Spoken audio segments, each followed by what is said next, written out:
Hi everyone, this is Nexus of Thought. I recently saw the movie by Zack Snyder, Rebel Moon, and I have to admit I was very much disappointed in it. Now, I was told by my son, of all people, that Zack Snyder is hit and miss, that he has made some decent movies, of which 300 was one of them, but that he's not considered generally to be the greatest of directors. But what I decided to do was to give it a chance and see how things go. Now, this movie has a bit of a history. It was initially sent to Disney with the intention that it would actually serve as the blueprint for a future series of Star Wars. But Disney rejected it, and I can actually see why that was the case. The movie itself was a ripoff of pretty much the Star Wars universe, but it was laden with one science fiction cliche after another. It started off pretty much the way one would expect the New Hope to have started, the way the New Hope started in a small agricultural planet which is being threatened by a larger force, this time known as the Mother World, as opposed to the Empire, and the individuals representing the Mother World look suspiciously like those of the Empire, dressed in their full Hugo Boss attire.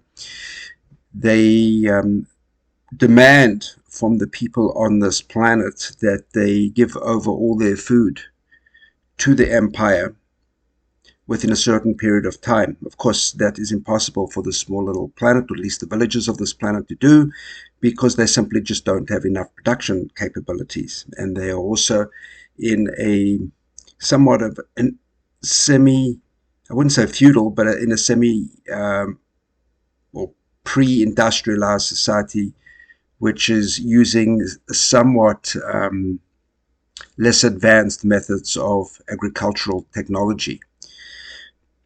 So, fearing the worst, of course, the members of this particular village decide then that they're going to send a woman who is actually a hidden member of the Imperium forces, or the Mother World forces, to actually go and recruit a bunch of soldiers to help fight, or warriors to fight the forces of the Mother World.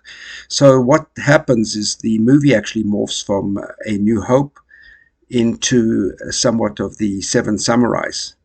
Now, that's the basic premise. I won't go into details of what actually happens for those people who want to watch the movie, but suffice it to say, it was one predictable action after another. It had the typical Snyder 300 slow motion kills and all of that, which he seemed to relish in replicating numerous times. But none of the characters in this particular production had any depth, and none of them felt like the type of people who you would actually be rooting for. In fact, even the villains seemed artificial. There was hardly any character development in the show, and at times actually I found myself, believe it or not, actually rooting for the Mother World. That's how poor I thought the representation of the heroes were. You suddenly see an epiphany with one or two of the characters, but there's no build-up to this epiphany as the characters seem to morph. And for this, I think it was just a consequence of bad writing by Snyder and co.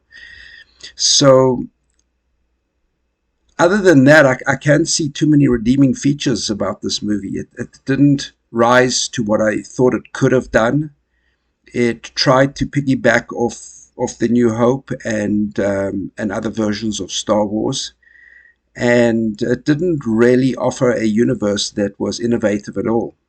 Not to mention the fact that the science shown with people dodging laser bolts and all of that was extremely poor, and there was no mention really of how it's possible that the imperial forces, which can seem to fly across great swaths of space, or the mother world forces, can seem to actually provide their own food, but need to rely on a agricultural planet which is in the pre-industrial state for its production.